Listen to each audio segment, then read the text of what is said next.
मेरा पहला सवाल यही है, बहुत बहुत धन्यवाद, कि आप इत्तेफाकन सारे लोग इकट्ठे हो गए या कुछ मन बनाया है मीटिंग में बैठकर, और बनाया है तो उतना तो बता दीजिए जितना बताया जा सकता है।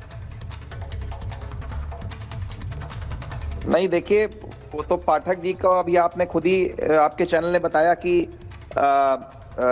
ये तो बैठक इत्तेफाक की बात है कि वहां पे सब समाज के लोग पहुंचे थे, लेकिन अगर नहीं भी डिनाई करते हैं तो मैं ये कहूंगा कि अगर कोई समाज, कोई भी समाज, जी विश्वकर्मा, प्रजापति, कुर्मी, कोई भी समाज के अगर एमएलए बैठ रहे हैं और एक दूसरे से डिस्कस कर रहे हैं कि क्षेत्र में समाज की क्या स्थिति है, कोई प्रताड़ित तो नहीं हो रहा है, और ये मैं विधायकों की बात नहीं कर रहा हूं, मैं बात कर रहा हूं वोटर्स की, जो हर समाज उम्मीद रखता है अपने समाज के नेताओं से। देखिए, ये परंपरा भाजपा ने नहीं बनाई, ये परंपरा हमें पूर्वजों से मिली है, और ये भी देखिए गलत नहीं है। मैं तो I like to call a spade, इससे भाग नहीं सकते कि कोई भी पार्टी जो टिकट्स बांटती है जी, तो कॉन्स्टिट्यूएंसी का जाति समीकरण देख के ही कैंडिडेट्स का चुनाव किया जाता है।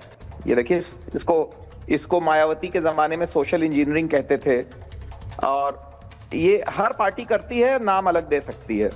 तो अब जैसे मैं अपनी कमिश्नरी का पूरे चारों जिले का अकेला भाजपा का ब्राह्मण विधायक हूं, तो जाहिर सी बात है कि मेरे पास समाज के लोग कोई भेजता नहीं है, अपने आप प्रतापगढ़ के लोग आते हैं, फतेहपुर के लोग आते हैं, कौशाम्बी के लोग आते हैं मेरे पास, जब उनको लगता है कि क्योंकि उनको लगता है ये एक जिसे कहते हैं कल्चरल व्यवस्था हम लोग के पूर्वजों से मिली है कि यहाँ जाति लोग अपने नेता, अपने समाज के नेता की तरफ देखते हैं सिक्योरिटी के लिए।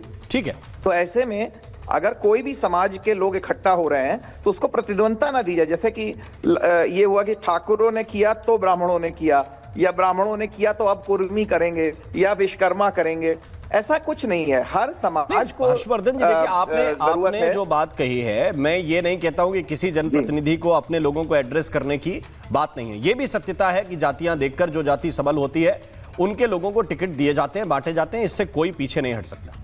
मेरा सवाल यह है कि ये परंपरा पार्टियों में क्या खास तौर से बीजेपी में पहले रही है, क्योंकि ऐसी मीटिंग्स विधायक साथ में बैठे, आइडिया एक्सचेंज करें, दूसरी जाति के लोग भी आपको सुझाव दे सकते हैं, इसमें क्या दिक्कत है?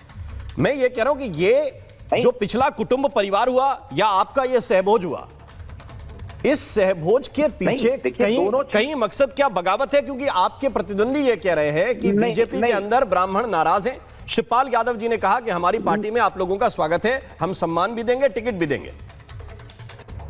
देखिए, आप जैसे नाराजगी की आप बात कर रहे थे कि वही ना, अलग अलग चीजों को जो रिलेटेड नहीं है बिना बात के को रिलेट किया जा रहा है। जैसे एक उदाहरण देता हूं, अगेन मैंने आपको बताया कि मैं ब्राह्मण विधायक हूं, ठीक है।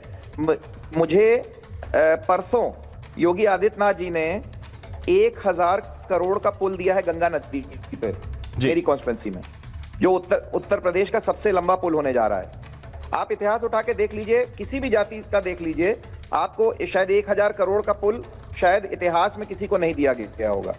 और महाराज 10 विधायकों से कहा कि हर्ष इसको बहुत मेहनत से इसको परस्यू कर रहा था और उसी वजह से ये इतना बड़ा काम पास करा पाया। तो मैं ब्राह्मण हूं, मुझे 1000 करोड़ का पुल मिल रहा है, क्या मेरा शोषण हो रहा है? तो ये गलत बात है कि कोई ब्राह्मण का। अनुराग भदौरिया जी मेरे साथ जुड़े हुए। अनुराग भदौरिया जी, ये वाजपेयी जी तो आपकी उम्मीदों पर पानी फेर रहे हैं। वो शिवपाल जी जो उम्मीद कर रहे हैं कि हमारी तरफ आ जाए, बहुत नाराज हैं। ये मीटिंग इसलिए हुई क्योंकि ये बताना है कि भाई हमारे अंदर भी ताकत है। ये तो तमाम उम्मीदों पर पानी फेर रहे हैं वाजपेयी जी। देखिए, वाजपेयी जी का दर्द जो है वो अंदर ही अंदर है, बाहर कैसे वाजपेयी जी अपना दर्द बताएंगे? अब वाजपेयी जी से समझदार व्यक्ति हैं और आते भी प्रयागराज से हैं, तो आप समझते ही हो कि वो उनकी समझदारी कितनी दुरुस्त होगी। वो ऐसी बात क्यों कहेंगे कि भाई वहाँ ब्राह्मण समाज की मीटिंग भी होती है, उसमें नाम भी लिखा जाता है, सिग्नेचर भी बाकायदा किए जाते हैं। अच्छी बात है, सबको अपने समाज में मीटिंग करने का अधिकार है, होना भी चाहिए। भाई अगर उनको तकलीफ होगी, सरकार के अधिकारी नहीं बात सुनेंगे तो मीटिंग तो करेंगे ना, इसमें बुराई क्या है? और अधिकारी बात सुनते ही नहीं है, वो भी जानते हैं। वाजपेयी जी नहीं जानते क्या कि अधिकारी सुन कहाँ रहे हैं किसी की? विधायक कितने परेशान होते हैं, वो हम लोगों से छुपा हुआ है क्या? कहाँ डीएम और एसपी उनकी बात सुन रहे हैं? वो बेचारे अपना पीछे लिए पेपर पत्ती अपना घूमते रहते हैं। अगर उनका काम हो जाता, आज हर्षवर्धन जी को कहना पड़ रहा है कि हमें 1000 करोड़ का पुल दे दिया। पुल अब तो खैर जनता को दिया है, किसी विधायक को तो नहीं दिया जाता है, लेकिन हाँ आप ये कह के वो आपको प्रूफ करने में लगे हैं कि हमारी बात सुनी जाती है। लेकिन वो जानते हैं कि इसके पहले जब मीटिंग हुई थी तो क्षत्रिय समाज के विधायकों ने मीटिंग की थी, उन्होंने भी आपस में इसी तरह की बातें की थी। आज ब्राह्मण समाज ने अपनी ताकत दिखाई। मैं तो कहूँगा देखिए कोई ताकत वाकत में दिखाइए, विकास की राजनीति कीजिए, समाजवादी पार्टी के साथ आइए, क्योंकि समाजवादी पार्टी एकमात्र पार्टी है जो विकास की राजनीति करती है और सभी वर्गों को सम्मान देने की बात करती है। और जहाँ तक कि अधिकारियों का सवाल है, ये सच है कि हमारी सरकारों में जो विधायक होते थे वो अपने जनप्रतिनिधि होते थे, वो जनता का काम करते थे, जनता की बात को सुना जाता था, अधिकारी भी बात सुनते थे और जनता का भला होता था। आज जनता का तो भला नहीं हो रहा है, सरकार का भला जरूर होता है, जनता का कहाँ भला हो रहा है। जनता छोटी छोटी चीज़ों के लिए किस तरह से परेशान है ये आप भी जानते हैं। इसे वाजपेयी जी छुपी हुई बात नहीं, आप भी जानते हैं। आपको चुनाव जीतना है, लड़ना है तो आपको स्ट्रेटेजी बदलनी पड़ेगी, क्योंकि दोबारा अगर सदन में पहुंचना है तो जनता का काम करना पड़ेगा और जनता के भले का काम करना पड़ेगा। एक बात मैंने ओपनिंग में कही कि समाजवादी पार्टी इस पर बड़ा फूंक फूंक पर कर जो है पैर रख रही है। अब एक विषय जो आप लोगों के लिए सबसे बड़ा था, उस विषय पे एकदम खामोशी होगी। कुलदीप सेंगर वाला प्रकरण अनुराग भदौरिया से ज्यादा किसने उठाया, या अखिलेश यादव से ज्यादा किसने उठाया? और पिछले एक दिन से मैं देख रहा हूं कि कहीं कोई हुजूम नहीं, कहीं कोई प्रदर्शन नहीं, कहीं कोई बात नहीं। क्या इसको भी हम ये देखें कि नहीं आपको भी वही चाहिए जो बीजेपी कर रही है? देखिए, हम समाजवादी लोग हमेशा से समाज को न्याय दिलाने का काम करते हैं। कुलदीप सेंगर की आवाज सबसे ज्यादा समाजवादियों ने उठाई है। अब क्या हो गया? समाजवादी देश के संविधान और न्यायपालिका का भी सम्मान करते हैं, फिर आवाज उठाएंगे। सुन तो लीजिए, फिर आवाज उठाएंगे। न्याय नहीं मिलेगा तो हम न्याय की आवाज उठाएंगे। हम न्याय के लिए पीछे नहीं हटते। महिलाओं का सम्मान करने के लिए हमने 1090 बनाया था, जो भारतीय जनता पार्टी ने अभी तक ऐसी कोई लाइन हेल्पलाइन बनाई नहीं है। 1090 बनाया था जिससे महिलाओं को सम्मान मिल सके, महिलाओं का अधिकार मिल सके। इस बात पे मैं आपसे सहमत नहीं हूं। इस बात पे मैं सहमत घटना हो, एक बेटी को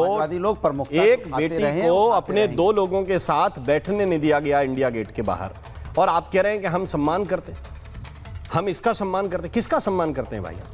तो भाई विपक्ष अगर बल नहीं देगा, जो सबसे बड़ी पॉलिटिकल पार्टी है वो अगर ऐसे गुपचुप होकर चलेगी, तो क्या मैं ये समझूं कि ये वोट बैंक पॉलिटिक्स आप भी कर रहे हैं, जिसका आरोप आप बीजेपी पे लगा रहे हैं? इसके मतलब समझ सकते हैं कि भारतीय जनता पार्टी, अरे आरोप बीजेपी पे ही लगेगा, क्यों नहीं लगेगा?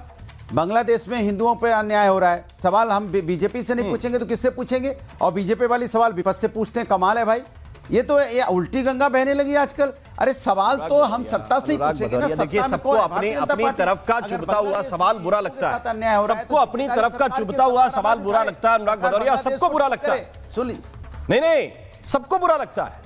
बोलने तो दी। जब नहीं, आप जो कह रहे हैं कि उल्टा सवाल पूछ रहे हैं, आपने मेरे ऊपर आरोप लगा नहीं लग रहा। मैं अपनी बात किससे पूछूं, किससे जाऊं? अरे बात उस बच्ची के लिए कौन खड़ा है बाहर? उस पीड़ित के लिए कौन खड़ा है बाहर? मुझे बता दीजिए। सत्ता कौन खड़ा है बाहर? ना सत्ता वाले खड़े हैं ना विपक्ष वाले खड़े हैं। पूछिए, हम भी पूछ रहे हैं, आप भी पूछिए। ना सत्ता वाले खड़े हैं ना विपक्ष वाले खड़े हैं। हम तो साथ खड़े हैं, भदौरिया नहीं तो हम तो साथ खड़े हैं, पहले भी खड़े थे, अभी भी खड़े हैं। एक